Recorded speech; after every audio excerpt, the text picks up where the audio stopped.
Now Ketu इन 12th house, Ketu की best placement 12th house में consider की गई है, बट वाई? सो इस वीडियो में हम ये डिस्कस करेंगे कि how Ketu behaves in 12th house. So 12th house जो है आपके बर्थ चार्ट का, सबसे पहले वो बॉडी में स्लीपिंग प्रोसेस को डिनोट करता है। आप सो जाते हो, completely out of the consciousness हो जाते हो, तो you are out of your normal senses in 12th house. यहाँ पे केतु है, केतु का मतलब you are thoughtless, you don't think about unconsciousness, मतलब you remain conscious all the time, even in sleep you remain conscious.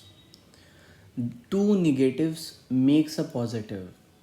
सोने का मतलब है you are losing consciousness, Ketu का मतलब है you are thoughtless about losing consciousness. It means कि you are the most conscious and aware person in your life. सोते समय भी आप चीज़ों को अपने माइंड में कुछ भी रिपीट कर सकते हो, पढ़ सकते हो, और किसी भी समय जग सकते हो, किसी भी समय सो सकते हो। Absolute control over your sleep, गजब का कंट्रोल होता है। जिनका भी केतु 12वें स्थान पे होता है, दे नेवर लूज कॉन्शियसनेस, और बहुत ही कॉम्पिटिटिव होते हैं। अल्ट्रा कॉम्पिटिटिव मैं बोलूँगा, कॉम्पिटिटिवनेस में भी अल्ट्रा कॉम्पिटिटिव हो जाते हैं अगर 12th हाउस में केतु है। Why? Because Rahu is in 6th house. ना इससे पहले मैं आगे बढ़ूँ, मैं 12th हाउस को और एक्सप्लेन करता हूँ। सो 12th हाउस जो होता है, वो पहली चीज़ तो आपकी स्लीप है।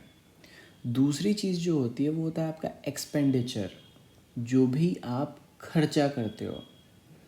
जिस चीज़ को भी जो 11th हाउस में आपने वैल्यू अर्न किया, वो 12th हाउस में आप, 12th हाउस का मतलब है you are transforming that value. तो ट्रांसफॉर्मेशन का भाव होता है 12th हाउस। सैलरी जो आपने कमाई उसको खर्चे करने का भाव होता है। तो जब केतु 12वें स्थान पे होता है, you are unaware about your expenditures, मतलब खर्चा कहाँ हुआ you don't know, you are thoughtless about कि हाँ कहाँ कहाँ मैंने खर्चा किया। You don't pay much attention to कि हाँ मैंने इस जगह भी खर्चा किया। Now this is quite bit contradictory कि एक तरफ मैं बोल रहा हूँ यू अवॉइड लूजिंग कॉन्शियसनेस, और दूसरी तरफ मैं बता रहा हूँ you don't keep track of your expenditure. These are completely two separate things.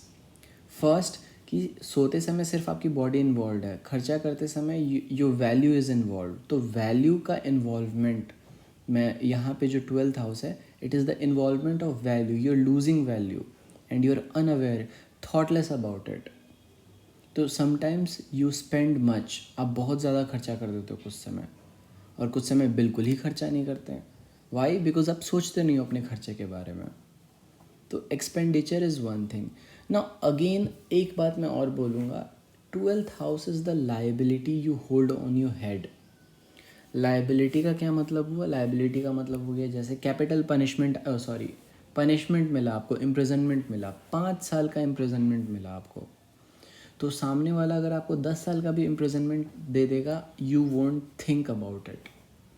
आपको 5 साल मिले, 10 साल मिले, you are comfortable with any sort of liability. तो लाइबिलिटी को मैनेज करने वाले बन जाते हो। You are the proper risk taker who don't think about, who doesn't pay much heed to risk. तो जो रिस्क होते हैं हमारे लाइफ में 12th हाउस से, उसको लेके आप थॉटलेस हो। 12th house is about what other people are doing, 6th from 7th। तो लोग आपके लिए क्या कर रहे हैं। जब आप लोगों से जुड़ते हो तो every one does something for others, तो आपके लिए लोग क्या कर रहे हैं। तो 12th हाउस में केतु होने का मतलब है you don't think about it कि लोग क्या कर रहे हैं आपके लिए, या फिर लोग अपने लिए भी क्या कर रहे हैं, what are the work people are doing. ये जो just focused on your self कि हाँ आप क्या कर रहे हैं and whether you are enjoying your work और नॉट।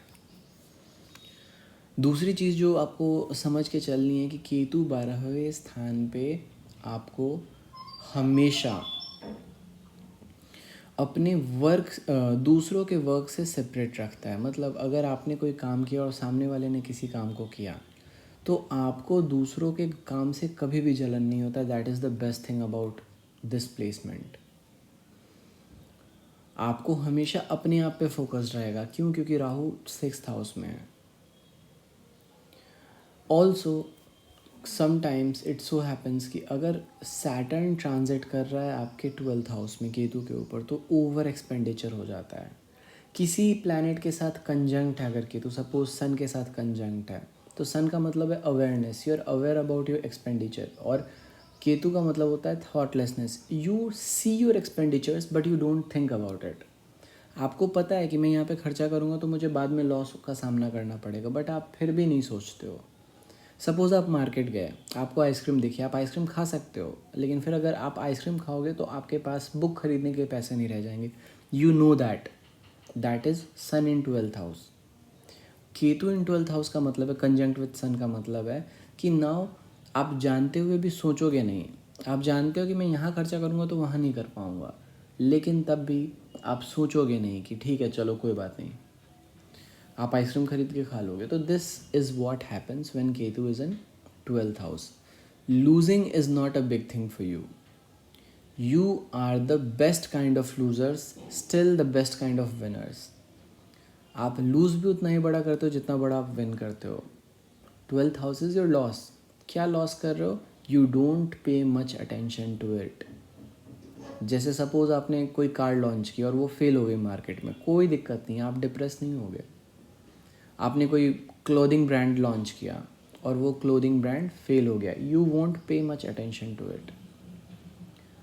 अगर आपका सेल्फ का कोई स्टार्टअप है, वो फेल हो गया, कोई दिक्कत नहीं। That is how Ketu performs in 12th house. In conjunction ये डिफरेंटली बिहेव करता है, जो कि फिर मैं कंजंक्शन सीरीज़ में कवर करूँगा। बट इन दिस वीडियो आपको सिर्फ और सिर्फ 12th हाउस और केतु का पे फोकस रखना है। So Ketu avoids, Ketu ignores, Ketu wheels, covers, makes a place invisible.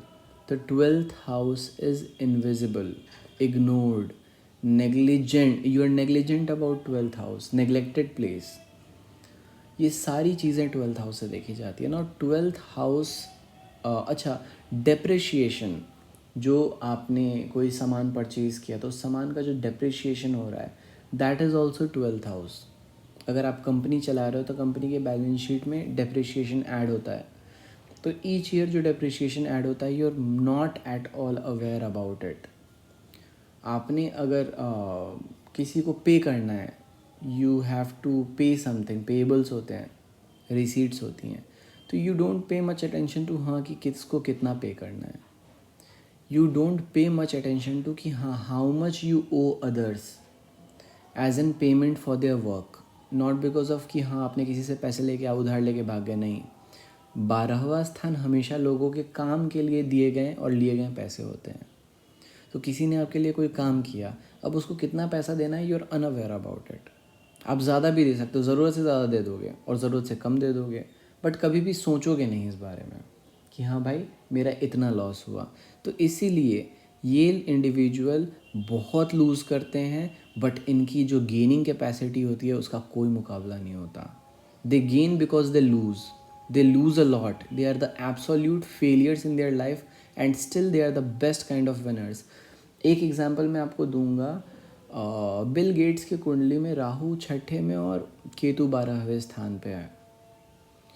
उनकी भी फेलियर्स अगर आप देखो तो फेलियर्स आपको ज़्यादा नहीं दिखेंगे, बिकॉज उनके विंस बहुत ज़्यादा हैं, उन्होंने जीता बहुत ज़्यादा है। तो this is how Ketu behaves when it is posited in 12th house. So this was my analysis for Ketu in 12th house. For more, stay tuned and subscribe.